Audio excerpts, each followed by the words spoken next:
지난 2021년 스토킹 처벌법이 시행된 뒤 지금까지 경찰에 2만여 건에 가까운 스토킹 신고가 접수된 것으로 파악됐습니다. 그러나 정작 이들의 구속 비율은 3%대밖에 되지 않아 피해자들은 경찰에 신고한 뒤에도 불안에서 벗어나지 못하고 있는 것으로 나타났습니다. 강민경 기자입니다. 지난 7월 스토킹하던 여성이 집에서 나오자 흉기를 휘둘러 잔인하게 살해한 30대 남성. 피해자 주변 접근을 금지한 법원의 잠정 조치 명령은 피해자의 생명을 보호해주지 못했습니다. 계획된 범죄였습니까? 보복할 목적으로 범행 저질렀습니까? 숨진 피해자에게 죄송하지 않으세요? 지난해 9월 서울 신당역 살인사건의 가해자 전주환 역시 스토킹범이었습니다. 불구속 상태에서 스토킹 처벌법 재판을 받던 전주환은 피해자가 합의해주지 않자 살해 결심을 굳힌 것으로 알려졌습니다.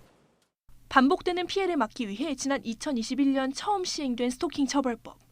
상대방이나 가족에게 반복적으로 접근하거나 연락할 경우 3년 이하 징역에 처할 수 있도록 규정한 법안입니다.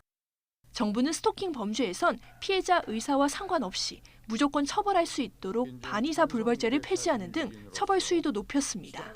그러나 정작 가해자의 구속 비율이 높지 않아 피해자들의 불안은 그대로라는 지적이 나옵니다. 지난 2021년 10월 스토킹 처벌법이 시행된 뒤 올해 8월까지 경찰에 신고가 들어온 스토킹 범죄는 모두 19,394건.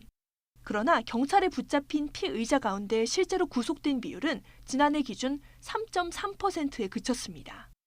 지난달에도 서울 관악구에서 한 50대 남성이 스토킹 범죄로 경찰 경고를 받고도 피해자 집을 찾아갔다가 현행범으로 체포되는 등 추가 범죄가 잇따르고 있습니다. 전문가들은 스토킹 범죄는 반복성이 강한 만큼 가해자에 대한 더 강력한 조처가 필요하다고 강조합니다. 이래 어겼을 경우라도 바로 구금이 될 수 있거나 이런 식으로 가게 되면 조금 나아질 수 있는 거고. 또 스토킹 범죄 가해자에 대한 관리 감독 시스템을 정비해 피해자 보호와 함께 강력 범죄로의 연결을 막아야 한다는 지적도 나오고 있습니다. YTN 강민경입니다.